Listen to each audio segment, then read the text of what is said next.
Assalamualaikum warahmatullahi wabarakatuh. Salam dan bahagia. Perkenalkan, nama saya Santi Dwi Nuraini, NIM 2019 008019. Video ini saya buat untuk memenuhi tugas bisnis internasional dengan dosen pembimbing Bapak Lalu Supardi. Di sini saya akan menjelaskan tentang penjualan jalan tol oleh pemerintah.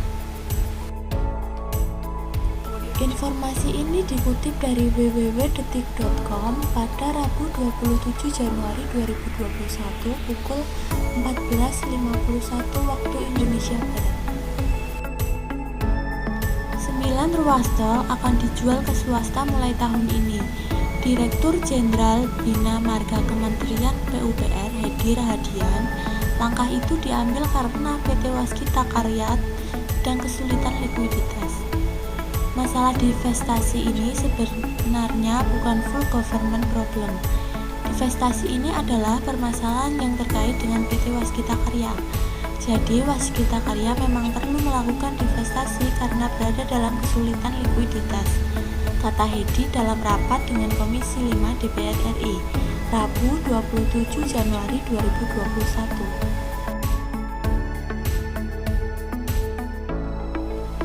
Panjang 9 ruas jalan tol yang akan dijual ke swasta mencapai 483,3 km.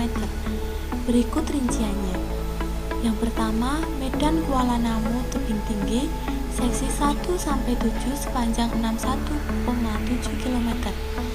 Kuala Tanjung Tebing Tinggi Perapat, seksi 1-6 sepanjang 143,25 km. Cibitung Cilincing seksi 1-4 sepanjang 34 km. Cinere Serpong seksi 1-2 sepanjang 10,14 km. Bogor Ciawi Sukabumi seksi 1-4 sepanjang 54 km. Depok Antasari seksi 1-3 sepanjang 27,95 km. Malang Batang seksi 1-2 sepanjang 39,2 km. Batang Semarang seksi 1-5 sepanjang 75 km. Yang terakhir, Krian Legundi Bunder Manyar seksi 1-4 sepanjang 38,29 km. Berikut 3 fakta sederet ruas jalan tol yang bakal dijual ke swasta. Yang pertama, di antara 9 ruas tol tersebut, Waskita Toll Road memiliki kepemilikan saham yang besar, yakni hingga 99,9% pada ruas Bogor Ciawi Sukabumi dan ruas Krian Legundi Bunder Manyar. Sementara itu, kepemilikan saham di 7 ruas lainnya berada di rentang 25-60%. Yang kedua, Waskita kesulitan likuiditas. Direktur Jenderal Bina Marga Kementerian PUPR Hedi Rahadian mengatakan, Waskita menjual kepemilikan saham di 9 ruas tersebut karena kesulitan likuiditas. Masalah divestasi ini sebenarnya bukan full government problem. Divestasi ini adalah permasalahan yang terkait dengan PT Waskita Karya. Jadi, Waskita Karya memang perlu melakukan divestasi karena berada dalam kesulitan likuiditas, kata Hedi dalam rapat dengan Komisi 5 DPR RI, Rabu 27 Januari 2021.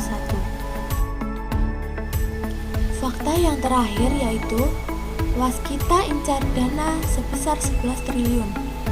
Pada Desember 2020 lalu, Director of Business Development dan KSHE Waskita Karya, Ferry Hendrianto mengungkapkan, perusahaan akan melepas kepemilikan saham pada 9 ruas tol tersebut dengan nilai sekitar 10 triliun sampai 11 triliun. Selain adanya penerimaan kas, lewat divestasi Waskita juga akan mengurangi utang dari ruas tol yang tidak lagi terkonsolidasi.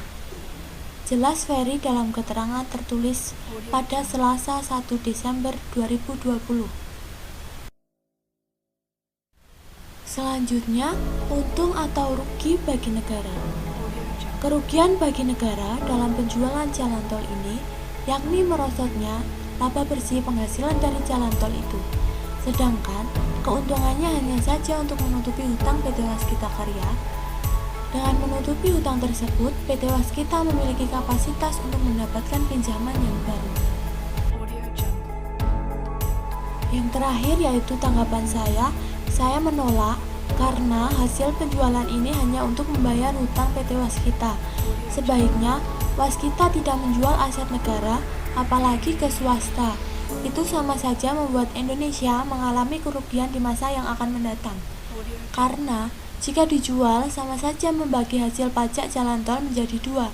Hal ini menyebabkan penurunan keuangan negara.